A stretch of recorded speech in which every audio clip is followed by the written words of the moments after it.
The espresso machine hissed, a sharp, rhythmic burst of steam that cut through the low hum of the coffee shop. Astra sat at the corner table, her fingers tracing the rim of a ceramic mug. The steam curled upward, blurring the faces of the people passing by. Then, the chair opposite her scraped against the floor.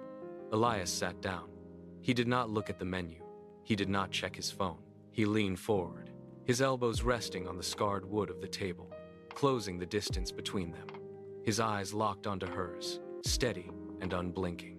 The ambient noise of the shop seemed to recede, muffled by the sudden intensity of his focus. "You are easy to talk to," he said. His voice was a low, smooth cadence, calibrated to bypass the usual social defenses. Astra felt a strange, physical tug, a pull in her chest, as if her own thoughts were being drawn out toward him. She shifted her weight, the chair legs clicking against the tile floor. Elias did not break his gaze. He waited, his posture relaxed, his hands folded neatly on the table. Every word he spoke seemed to carry a weight that demanded her full attention. Astra nodded, the motion slow and deliberate. She offered a smile, but it felt stiff, a practiced reflex rather than a genuine response.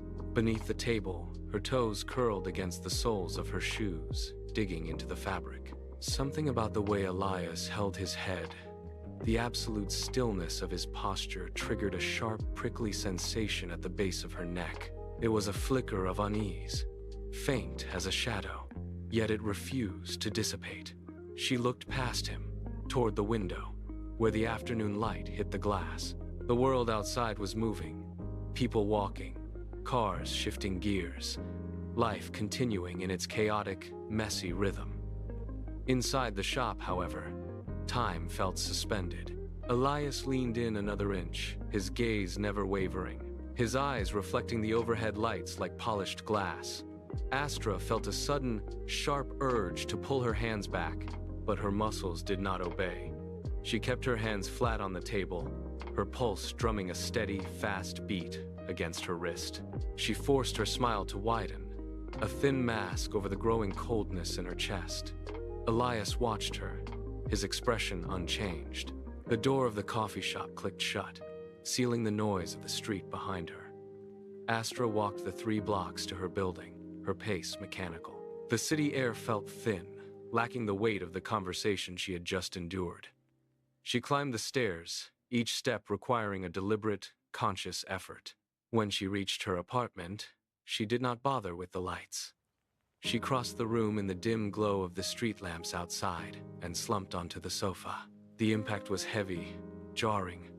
Her arms dropped to her sides, and her legs felt like they had been filled with lead.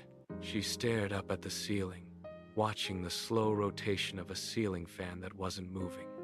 The silence of the room was absolute, pressing against her ears. She tried to lift her hand to rub her eyes, but the limb remained pinned to the cushion, unresponsive. A shallow breath rattled in her chest. She whispered to the empty, dark space, "Why do I feel so tired?" Nothing even happened. The question hung in the air, unanswered. She closed her eyes, but the sensation of being drained did not fade. It was as if the very marrow of her bones had been siphoned away, leaving only a hollow shell behind. The following week, the cycle locked into place. It started on a Tuesday, then again on Thursday. Elias would appear at the door, his shoulders hunched forward, his head tilted at a precise, downward angle. He never knocked twice. He waited, standing in the hallway until Astra opened the door, his eyes immediately scanning her face with a practiced, searching intensity. He did not speak at first. He would simply step inside, his movements slow, deliberate, and heavy. Every visit followed the same trajectory. He would find the same chair, sit with his back slightly rounded, and let out a long, shaky breath that seemed to pull the air from the room. "You are the only one who understands me," he would murmur, his voice dropping to a low, rhythmic cadence. Astra watched him, noting the way his hands gripped his knees, knuckles white, a display of fragility that felt rehearsed. He looked at her, his eyes wide and unblinking, waiting for her to bridge the silence. She felt the familiar pull, but she kept her feet planted. Astra leaned forward, her elbows resting on her knees. Elias began to speak, his words tumbling out in a rush of self-inflicted disasters. He described a missed deadline, a confrontation with a neighbor, and the sudden, crushing weight of his own indecision. Astra watched his hands gesture wildly, then settle into a trembling grip. She nodded, her own breathing slowing to match his erratic pace. She began to offer solutions, her voice steady, cutting through his panic to organize his thoughts into manageable tasks. She spent the next hour untangling the knots of his day, smoothing over the sharp edges of his frustration. Every time he faltered, she stepped in. She suggested emails to write, apologies to make, and schedules to rearrange. She felt the tension in her own shoulders tighten as she took on the burden. Elias watched her, his gaze sharpening as she did the work for him. She stood up to pace the room, mapping out his next steps. Elias exhaled, his posture relaxing, while Astra remained still, her own needs pushed into the shadows of the room. The exhaustion did not arrive all at once. It seeped in, a slow, invisible leak. Astra stood in the center of her living room, intending to reach for a book on the shelf, but her arm felt heavy, as if tethered to the floor by iron weights. She let her hand drop to her side. She walked to the kitchen, her movements sluggish, her steps dragging against the floorboards. She reached for a glass, but her fingers fumbled, sliding against the smooth surface. She had to focus, to force her muscles to grip, to pull, to lift. Every action required a conscious, deliberate command that her body seemed reluctant to obey. She sat at the table, staring at the wall, waiting for a surge of energy that never came. Days blurred into a singular, muted rhythm. She woke up tired. She moved through the morning with a persistent, dull ache behind her eyes. She found herself sitting for hours, watching the light shift across the floor, unable to summon the momentum to stand. The vitality she once possessed felt like a reserve being drawn down. She looked at her own reflection in the darkened window, noting the stillness of her posture, the way her shoulders seemed to sag under the weight of nothing at all. Astra stood in the kitchen, the fluorescent light humming overhead. She reached for a glass of water, but her hand stopped midair. Her fingers twitched, a sharp, involuntary spasm that sent a jolt of alarm through her chest. She tried again, forcing her muscles to lock, but the glass slid from her grip and clattered against the marble. She did not reach to pick it up. Instead, she leaned forward, her palms slamming against the cold, hard surface of the counter to steady herself. Her hands were shaking, not a subtle tremor, but a violent, rhythmic vibration that traveled from her wrists up to her elbows. She stared down at her knuckles, white and strained against the dark stone. Her breath came in shallow, jagged gasps that echoed against the tiled walls. She tried to push herself upright, but her knees buckled, forcing her to remain hunched over the counter. The exhaustion was no longer a vague feeling. It was a physical weight, a leaden pressure that pinned her to the spot. She closed her eyes, but the shaking persisted, a silent, internal collapse. The silence in the kitchen was absolute, broken only by the rhythmic, shallow sound of Astra's breathing. She remained anchored to the counter, her knuckles still pressed white against the cold stone. The tremors in her hands had slowed, but they had not stopped. They pulsed in her skin like a trapped heartbeat. She stared at a single spot on the floor, her vision blurred by the sheer intensity of the effort to remain upright. Then, the floorboards in the hallway creaked. The sound was soft, deliberate, and entirely out of place in the suffocating stillness of the room. Astra did not turn her head. She could not. She felt a presence stop in the doorway, a shift in the air pressure that signaled someone had entered her space. Sol stood there, his gaze fixed on her hunched posture and the way her shoulders rose and fell in jagged, uneven intervals. He did not rush forward. He did not offer immediate comfort. He simply watched, his eyes tracking the way she gripped the counter, the way her head hung low, and the brittle, fragile quality of her silence. He stepped further into the light, his boots making no sound on the tiles. He looked at her pale face, noting the sheen of sweat on her forehead and the way her jaw was locked in a desperate, silent struggle. Astra finally forced her head up, her neck muscles straining against the effort. She looked at Sol, her eyes wide and unfocused, the light from the overhead fixture casting deep shadows across her face. "This feels like the shadow phase again," she said, her voice brittle, cracking on the last syllable. She gripped the counter tighter, her fingernails digging into the wood. Sol did not move to help her. He stood his ground, his expression unreadable, his hands tucked firmly into his pockets. He shook his head once, a sharp, decisive motion. "No, this is different." "Hey," Astra blinked, the words hitting her like a physical blow. She let out a short, jagged breath, her chest heaving. "How?" she whispered, the question hanging in the air between them, heavy with confusion. Sol took a single step forward, narrowing the distance. "This time," he replied, his voice low and steady. "You see it." The air in the kitchen seemed to thin. Astra felt a sudden, sharp spike of heat in her chest, revealing the jagged edges of the truth she had been ignoring for weeks. She stood frozen, the silence of the room no longer suffocating, but piercingly clear. Sol turned toward the window, his movement fluid and unhurried.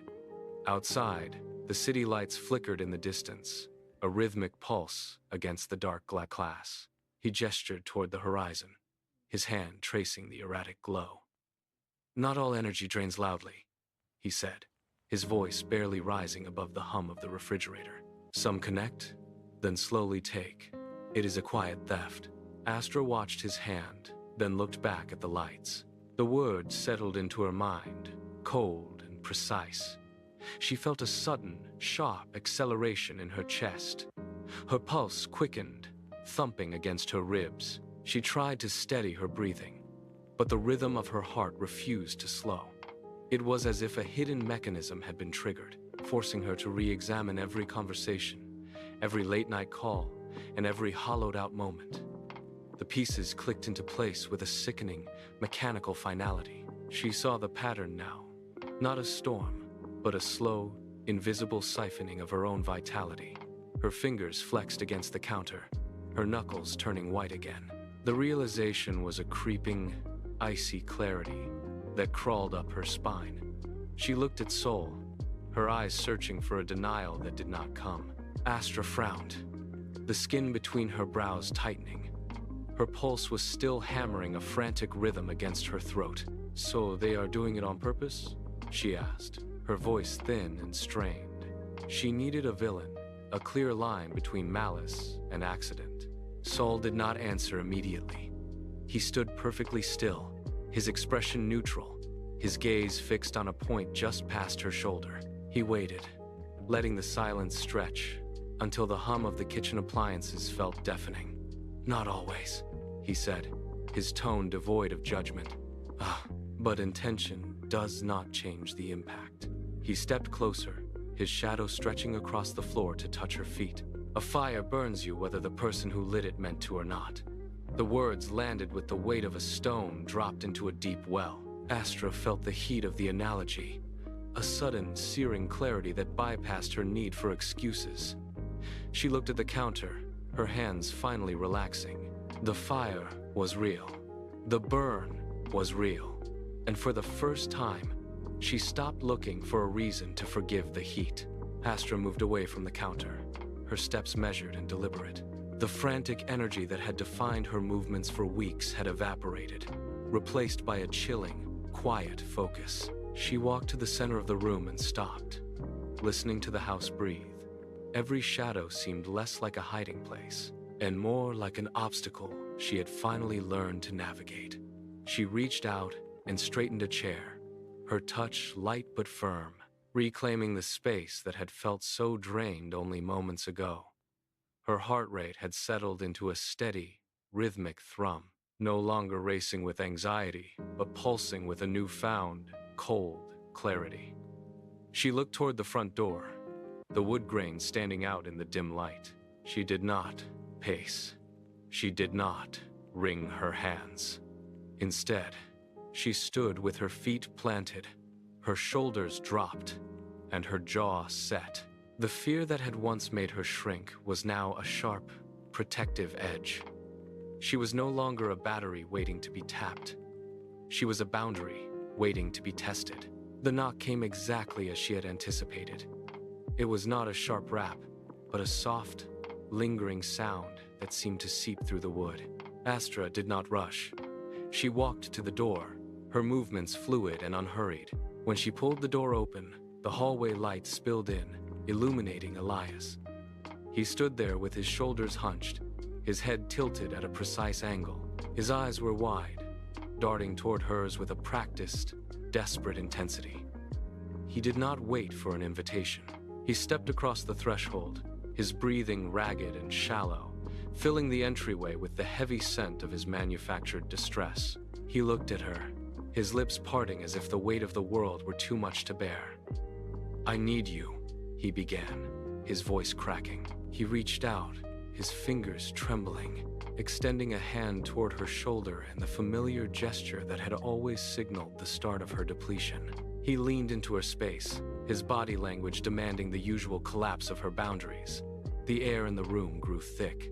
Elias's hand hung in the air, a bridge waiting for a crossing that never came. He expected the familiar shift in her weight, the subtle tilt of her head that signaled she was ready to absorb his burden. Instead, Astra remained a statue. She did not lean forward. She did not soften her gaze. Her feet remained firmly planted on the floor, toes gripping the carpet. She watched his fingers tremble, noting the precise timing of the shake, the way his eyes flickered to see if she had noticed his distress. The air between them, once a conduit for his needs, now felt like a vacuum. She felt the urge to reach out, but she curled her fingers into her palms. Every second that passed without her response stripped the power from his performance. His breathing, previously ragged and performative, faltered. He shifted his weight, trying to re-establish the old dynamic, but the space between them remained wide and unbridgeable. She was no longer a mirror reflecting his pain. She was a wall, solid and indifferent to the performance unfolding before her. The silence in the room grew heavy, pressing against the walls like rising water. Astra watched the confusion bloom in Elias's eyes, a flicker of genuine irritation replacing his practiced mask. She took a slow, deliberate breath, drawing the air deep into her lungs until her chest felt solid and unyielding. She did not look away. She did not offer the soft, comforting smile that usually smoothed over his jagged edges. Instead, she locked her gaze onto his, keeping her expression neutral and her posture perfectly still. When she spoke, the sound cut through the stagnant air with the precision of a blade. "I cannot hold this for you," she said. The words were flat, stripped of the frantic, desperate empathy that had defined their every interaction for weeks. The impact was instantaneous. Elias recoiled as if she had physically pushed him. He stood frozen, his mouth slightly open. The air between them did not just settle, it fractured. Astra felt a sharp, sudden vibration against her skin, like a wire stretched to its breaking point, finally giving way. The invisible tether that had been pulling at her energy for weeks snapped, with a soundless, violent release. She stumbled back half a step, not from fear, but from the sheer force of the disconnection. The room, which moments ago had felt crowded by Elias's needs, suddenly expanded. The walls seemed to pull back, the ceiling lifted, and the space became entirely her own. She stood in the center of the floor, her lungs filling with air that felt clean and unburdened. She looked at the floor where the connection had been, then up at the ceiling, feeling the silence return to its natural state. There was no longer a weight dragging at her limbs or a pressure behind her eyes. She reached out, touching the empty air, and felt nothing but the cool resistance of the room itself. The theft had stopped. The drain was sealed. She was no longer a vessel for his crises, but a person standing in her own home. The silence no longer a threat, but a sanctuary. Elias stood motionless, his mouth working in a silent rhythm, trying to find the familiar script that usually kept Astra tethered to him. He looked at her, then at the door, his eyes darting with a frantic, unanchored energy. He was searching for the hook, but the air remained empty.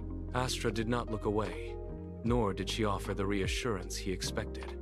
She watched him, her gaze clear and unclouded. A strange, humming intensity began to bloom in the center of her chest, a sensation she had not felt in months. She inhaled deeply, drawing the air in until her ribs expanded, and for the first time, the act of breathing felt effortless. The heavy, leaden pressure that had anchored her to the sofa and drained her focus vanished. It was as if a physical weight had been unstrapped from her shoulders. She felt the blood moving through her limbs, strong and rhythmic. A sense of quiet, absolute power settled into her stance. She was no longer leaning. She was standing. Elias took a stumbling step backward, his presence in the room diminishing into something small and inconsequential. Astra remained still, her chest rising and falling with a steady, triumphant rhythm. Astra exhaled, the sound soft and deliberate in the quiet room. She looked at her palms, noticing they were finally still, the tremors of the past weeks replaced by a grounded, steady heat. "That felt powerful," she said, her voice carrying a resonance she had not heard in her own speech for a long time. A small, genuine smile touched her lips, not for Elias, but for the clarity she had finally claimed. Sol stepped out from the shadows of the doorway, his movements measured and calm. He watched her, his expression reflecting a quiet approval. "That was discernment," he said, his tone low and firm. "It is the bridge between your empathy and your wisdom." Astra turned to face him, leaning against the kitchen counter, no longer needing to grip it for support. She felt the difference in her own posture. She was upright, alert, and entirely present. Sol gestured toward the space where Elias had been standing only moments before. "Empathy without boundaries is just an open door for others to take what is yours. Discernment is the lock that decides who enters." Elias turned, his movements jerky and uncertain, and walked toward the exit. The door clicked shut, the sound final and clean. As he left, the ambient light in the room seemed to brighten, shifting from a dull, stagnant gray to a crisp, warm clarity. Astra watched the space where he had stood, then looked down at her hands. They rested against her sides, perfectly still. No shaking, no reaching. Sol remained by the doorway, his presence a steady anchor. "You did not close your heart," he said, his voice barely a whisper in the quiet. Astra turned her palms upward, observing the steady pulse beneath her skin. She felt the difference now, a tangible boundary between her own energy and the world outside. "There is a difference," she replied, her tone firm and devoid of doubt. "I did not shut the world out. I simply stopped letting it burn me."